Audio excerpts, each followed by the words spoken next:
So how was I able to pay off my truck in 7 months and be able to position myself to finance my first bass boat? It's coming up.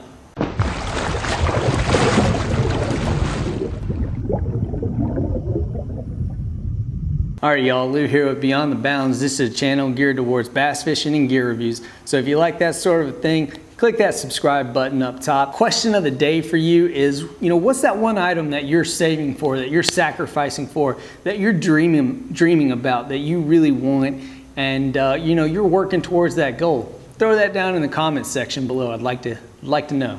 So I started off this buying a bass boat vlog series and just educational video series just to chronicle my purchasing of my very first bass boat.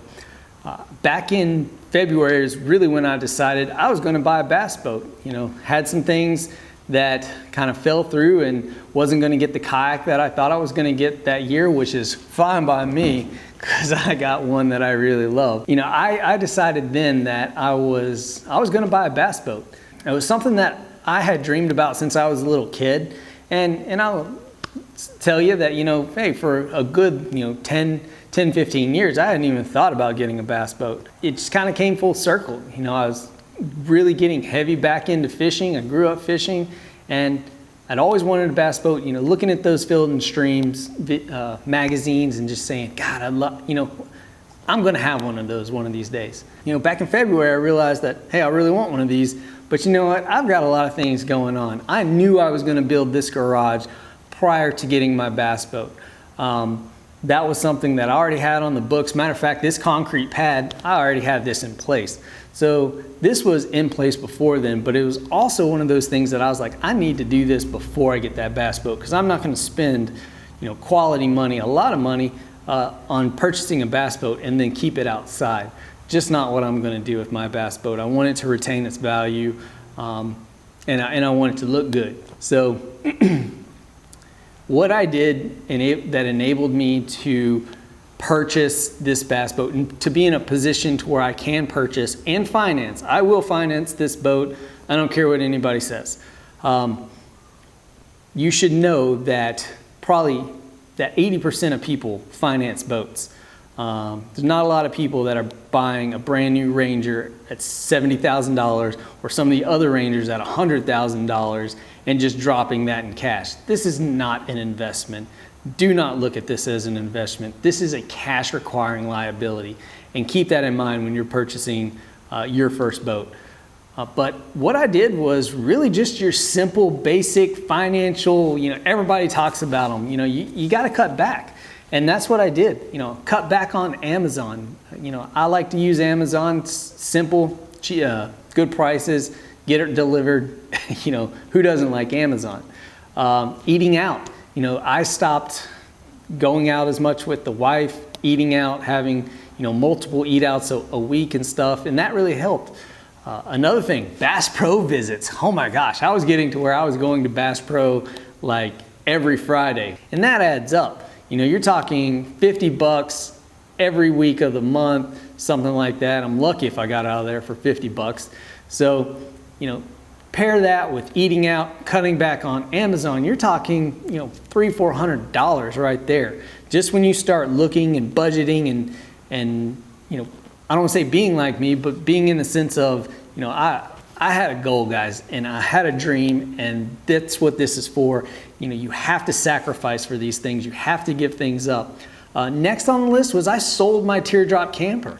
I love that thing, but that was a purchase that I bought for myself and my wife so that I could do tournaments she could come along with. That's also a purchase that has influenced my boat buying purchase, because when I bought that little RV, the little teardrop camper, my full intent was that my wife and I would go and she would go camping with me, which ended up not really ever happening.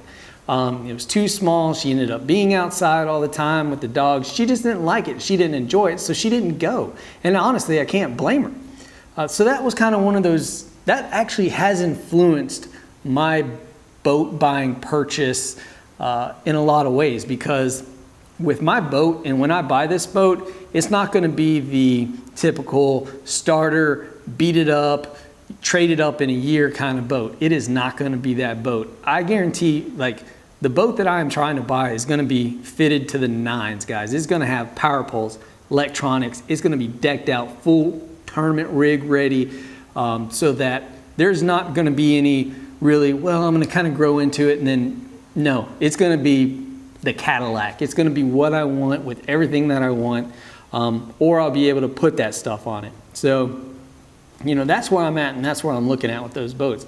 But, you know, I sacrificed a lot to be able to do that. I gave up that trailer, sold that trailer. That allowed me to knock down a good chunk on my truck. And then there's also sweat equity. You know, this thing didn't go up by itself.